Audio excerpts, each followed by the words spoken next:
Sering ku tak mengerti jalan-jalanmu Tuhan, tapi di belantara yang gelap. Tanpa seribu tanya, namun tetap percaya, jejakmu Tuhan sungguh sempurna. Sering ku tak mengerti jalan-jalanmu Tuhan, bagai di belantara yang gelap. Tanpa seribu tanya, namun tetap percaya, jejakmu Tuhan sungguh sempurna. Ajarku memahami semua yang kau ingini, agar ku hidup puaskan hatimu. Bagimu aku rela sepenuh hati menghamba, serahkan diri genapi karyamu.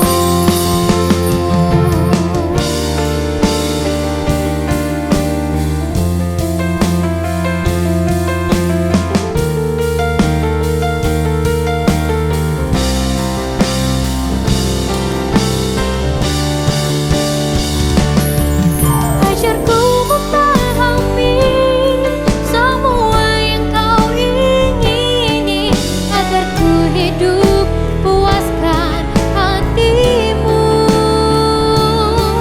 Bagimu aku rela sepenuh hati menghamba, serahkan diri genapi karyamu. Serahkan diri genapi karyamu.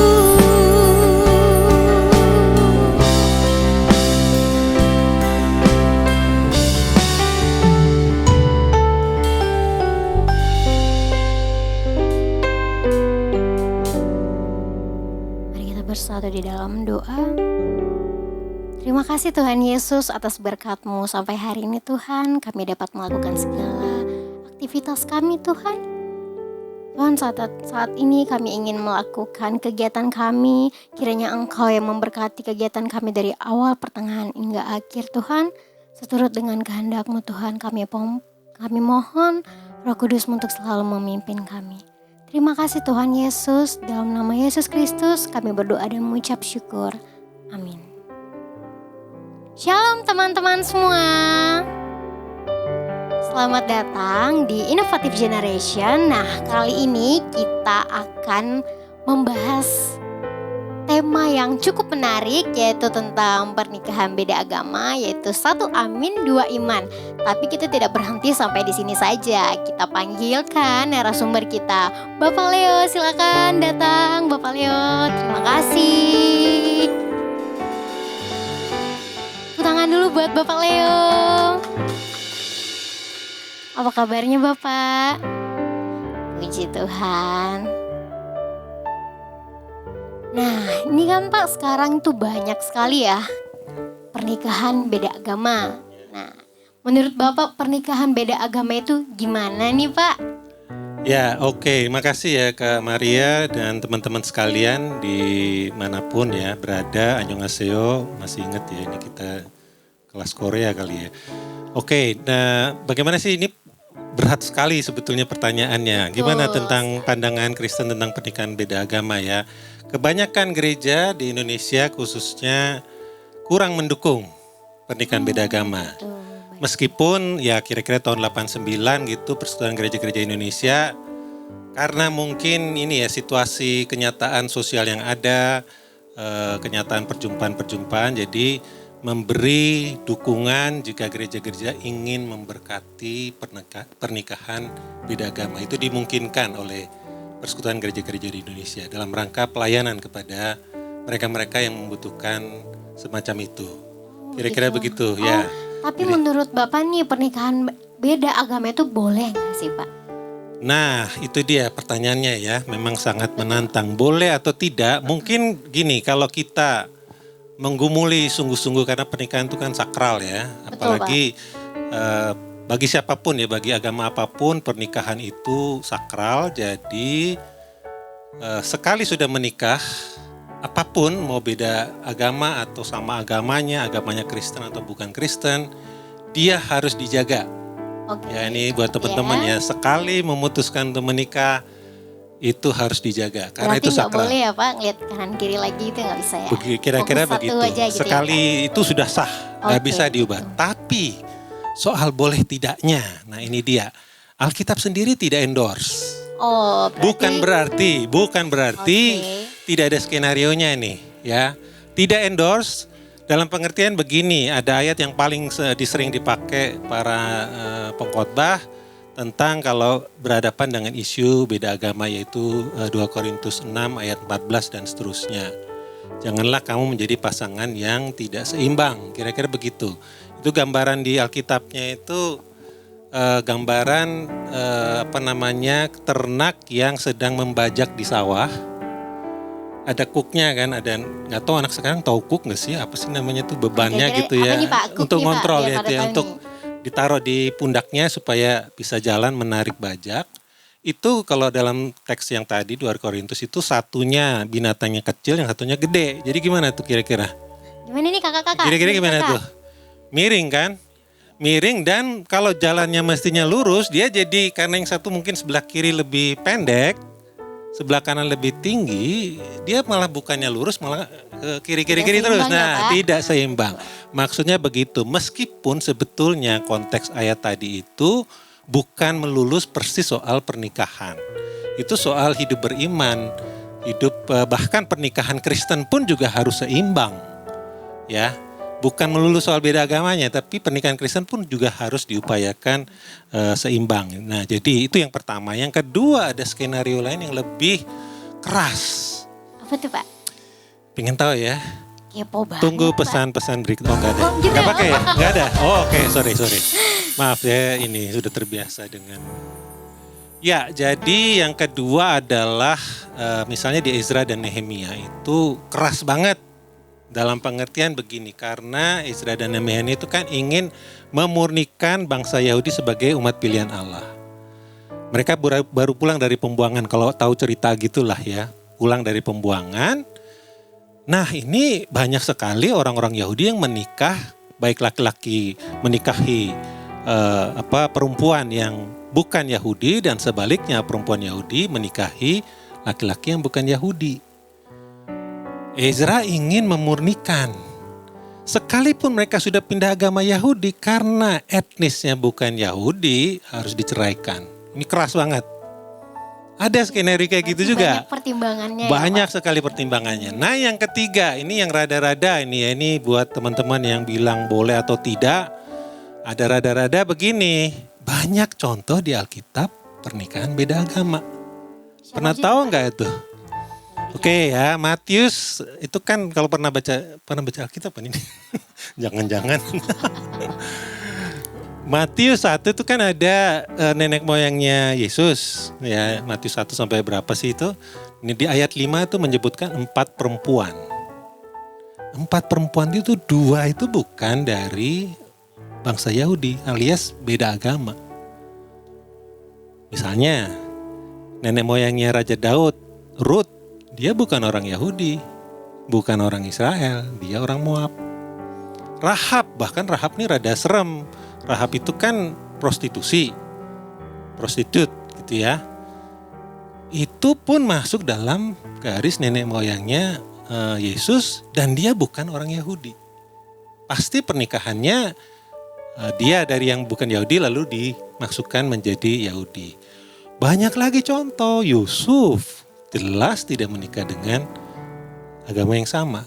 Musa punya istri keduanya itu bukan dari agama yang sama. Siapa lagi? Esther, Ratu Esther, jelas Raja Ahasverus kan bukan orang Yahudi dan tidak beragama Yahudi. Belum lagi siapa?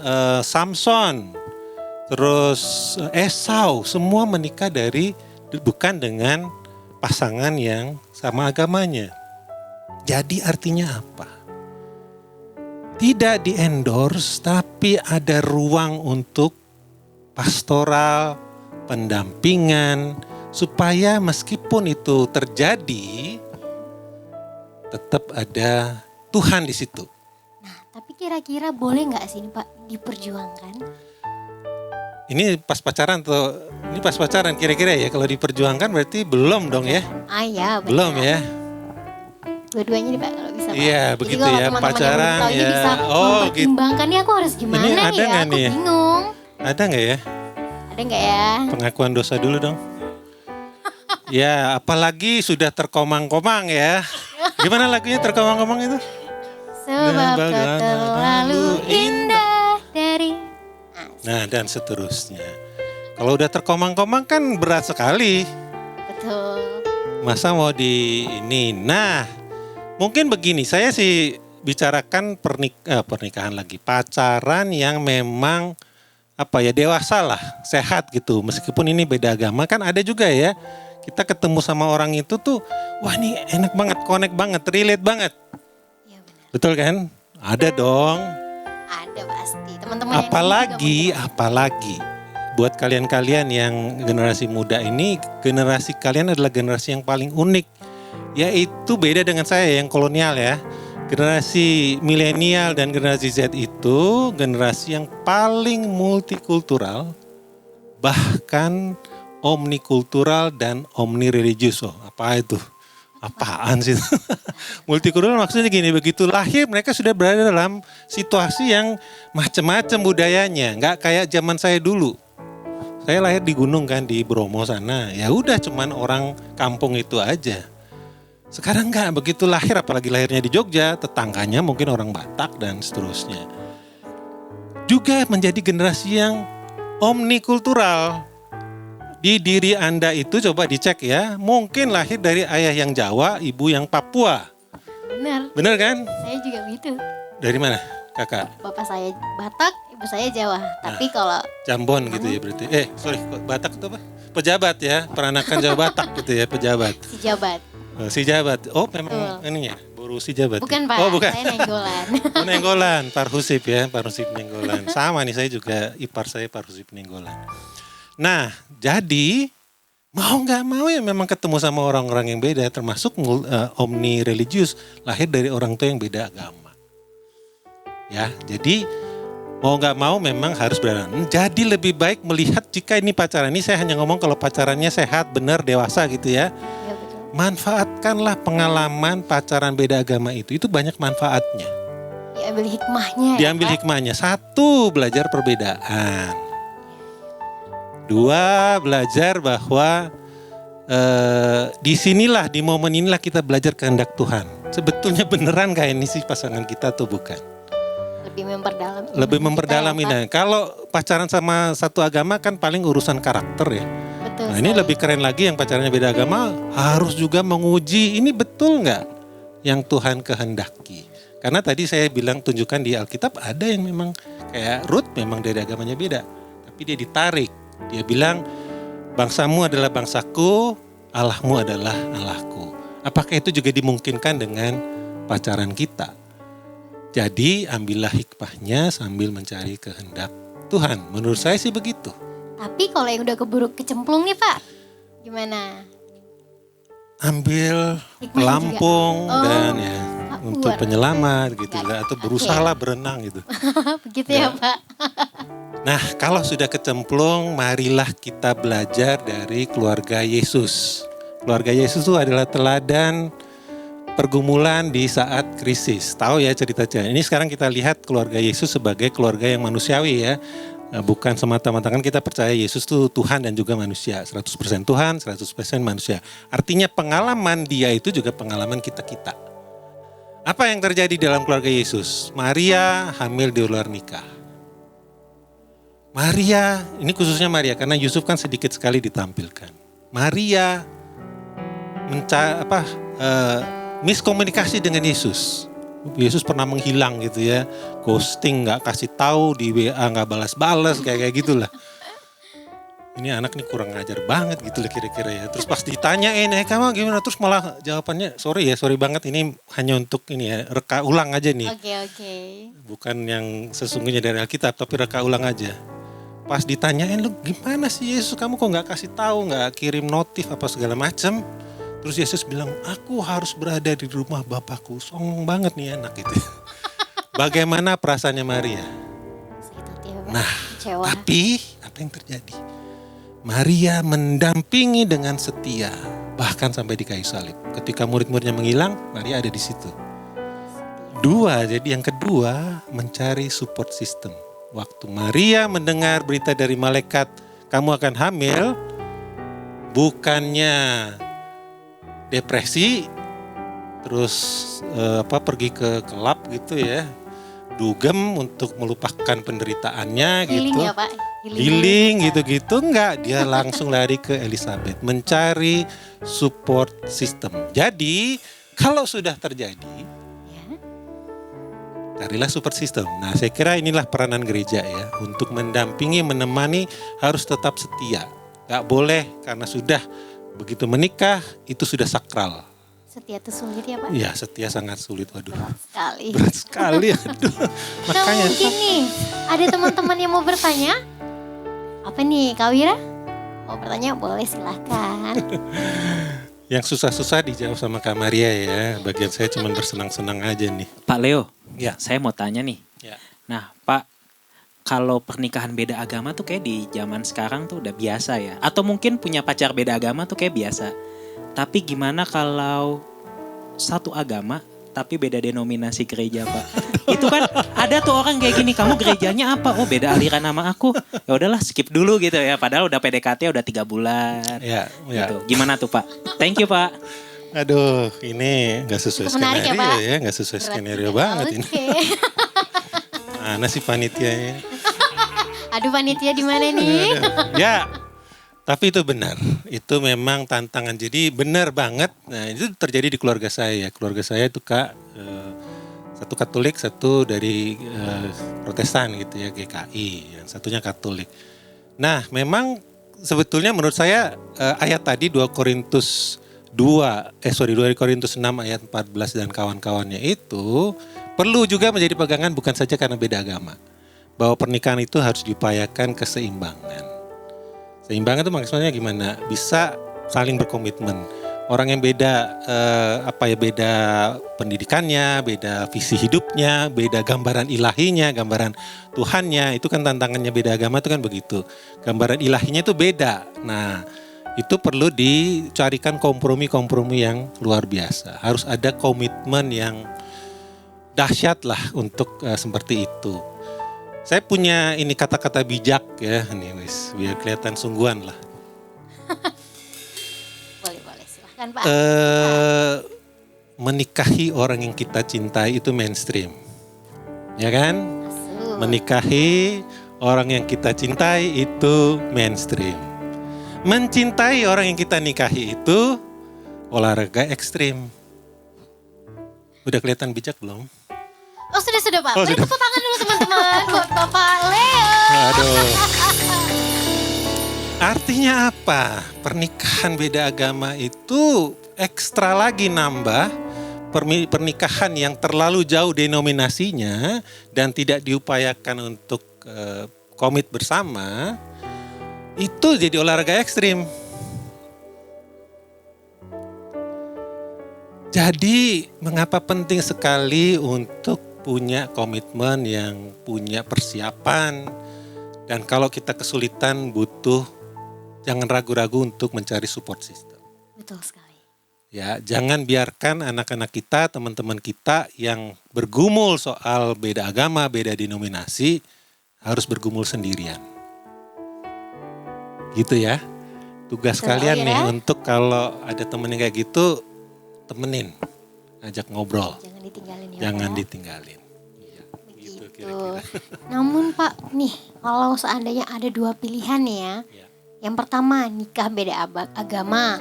Yang kedua mengikuti agama pasangan. Mau beda agama, jalan sendiri-sendiri. Betul, tapi satu Ini udah atap. terlanjur nih ya. Nah, betul. Tetap mau udah mau milih nih ya. Betul Apakah sekali. pilihannya harus saya tetap Kristen yang satunya beda atau ya udahlah saya ikut salah satu. Ya. Tidak ada jawaban yang fix. Memang gampang ya, tinggal panggil ayat aja. 2 Korintus tadi itu 2 Korintus 6 ayat 14. Wow, tidak boleh ini gini, itu gampang ya. Tapi kalau sudah terjadi, sudah dekat sekali, sudah ada sudah ada kebersamaan begitu, perlu tadi saya tetap sih kembali kepada pentingnya untuk menggumuli, memikirkannya bersama. Kalau memang ada anak-anak muda sekarang itu yang masih berusaha menemukan imannya. Nah, itu punya kecenderungan untuk ya sudahlah, siapa yang paling kuat, dominan, saya ikut aja gitu Iya ya. benar sekali Pak. Sekarang itu kan banyak ya kayak gitu. Betul, Siapa nih kita lebih kuat nih? betul, Ayo ya. saling menarik gitu. Betul. Nah, tapi jika Anda punya keyakinan yang teguh, sudah mantap imannya, mau tidak mau menurut saya paling baik adalah kita saling menghormati, kita jalan masing-masing. Kita berada dalam satu mahligai, tapi kita jalan masing-masing, dan justru itu menjadi kesempatan buat kita menjadi kesaksian. Saling ngoreksi. Saling juga mengoreksi, ya, Pak, saling mendukung, saling mensupport, semacam itu. Jika pilihannya sesulit itu ya. ya. Iya benar. Kok pertanyaan sulit amat sini ya. Iya nih nggak tahu nih gimana ya. Nanti Pak. Nah Pak, selanjutnya nih ya, yang terakhir nih. Ya. Nikah beda agama itu termasuk zina nggak sih Pak? Nah itu dia. Saya kira Alkitab memberi karena Alkitab itu betul-betul masuk dalam pengalaman hidup manusia, seberapapun rumitnya, Alkitab memberi jalan. Di 1 Korintus berapa gitu ya, coba saya cek kepean saya ini. 1 Korintus 7 dan ayat 10 dan seterusnya itu dikatakan panjang ayatnya, perikopnya panjang, dikatakan iman, kekudusan seorang pasangan akan menolong pasangan yang lain. Mungkin yang lebih tepat adalah pasangan kita dikuduskan oleh iman kita. Jadi bukan zina sama sekali. Nah, sekali lagi tidak boleh diceraikan kecuali memang ada isu yang sangat besar yang tidak dapat didamaikan lagi. Ekstrim ya berarti. Ekstrim banget. Ya itu tadi olahraga ekstrim, pernikahan itu memang olahraga ekstrim gitu ya. Nah itu memang, tetapi Tuhan sudah memberikan jalan bahwa jika kita menjaga kekudusan kita, itu akan menguduskan pasangan kita. Sekalipun dia berbeda, sekalipun dia bukan orang percaya, bukan aja beda agama ya. Mungkin pasangan kita bahkan sekuler. Itu oleh kekudusan kita, oleh iman kita, itu akan menguduskan pasangan kita. Jadi bukan zina. Harus jadi berkat juga ya Pak ya. Tetap, in every turn, dalam setiap tikungan hidup kita, kita harus menjadi berkat. Mungkin itu kuncinya. Biar teman-teman juga ada pegangan hidup nih ya Pak ke depannya ya. Biar saling menguatkan nih, khususnya yang sedang menjalani. Kira-kira apa ya Pak pesan yang Bapak berikan kepada teman-teman yang belum menikah tetapi beda agama dan juga yang sudah menikah beda agama? Ini mungkin buat teman-teman yang lagi bergumul ya, kalau yang sudah menikah tadi saya sudah memberi beberapa catatan, dorongan ya untuk tetap setia, tetap menunjukkan kesaksian gitu ya. Tapi bagi yang belum, Oke. Tuhan itu mempertemukan ya. Tuhan itu di era multikultural ini mempertemukan, tapi belum tentu mempersatukan. Quotes baru nih Pak. Quotes baru ya, supaya tugas kita adalah menggumulinya, merenungkannya, dan bersiap jika harus melepaskannya pas lagi sayang-sayangnya. Oke ya Pak. Kira-kira begitu. Tuhan Yesus memberkati kita Oke, semua. Tuhan Yesus berkati. Boleh ditutup dengan doa Bapak. Oke, baik, mari kita teman-teman yang di kanal kita juga mari kita berdoa bersama-sama. Al-Bapa di surga, Engkau sudah menempatkan kami di tengah keluarga yang kami dilahirkan maupun di tengah-tengah masyarakat. Engkau memberi kesempatan kami untuk bertemu dengan begitu banyak orang, begitu banyak budaya, begitu banyak teman-teman yang berbeda keyakinan. Tuhan mengajarkan kami untuk mengasihi mereka semua. Tuhan mengajarkan kami untuk berhubungan, untuk belajar, untuk tumbuh bersama dengan mereka. Tetapi kami juga ingin belajar Tuhan, belajar untuk mengenali kehendak-Mu dalam setiap pilihan-pilihan hidup kami, khususnya dalam pilihan pacaran maupun nantinya pilihan pasangan hidup. Tuhan, kami mengundang Roh-Mu yang kudus supaya hati kami diterangi. Pilihan kami adalah pilihan yang terbaik, pilihan yang sungguh-sungguh, bagian dari rencana Allah untuk memberkati dunia ini, menghasilkan keturunan-keturunan generasi-generasi yang menolong dan menyelamatkan dunia yang semakin rusak ini. Jadikan kami saksi dalam setiap pergumulan hidup kami, dalam hubungan romansa kami maupun dalam hubungan pernikahan kami. Kami serahkan semuanya itu, setiap anak-anak-Mu yang pada saat ini juga sedang menggumuli apa yang harus kami pilih, siapa yang harus kami pilih. Ya Tuhan, hadirlah bersama-sama dengan mereka, supaya mereka sungguh-sungguh diyakinkan ada jalan terbaik yang Tuhan sudah sediakan. Tugas kami adalah mengaktifasinya untuk memanggil Tuhan menjadi teman seperjalanan. Kami serahkan seluruh pergumulan hidup kami ini ke dalam tangan-Mu. Demi Kristus kami berdoa dan mengucap syukur. Amin. Itu Kak Baik, Kak. Maria, teman-teman sekalian, teman-teman kasih, sekalian. Bapak. Sama-sama, terima kasih. Terima kasih. Mungkin Bapak jangan pergi dulu ya, kita Oh, mau gitu. nyanyi nih Pak Oke. untuk kegiatan kita.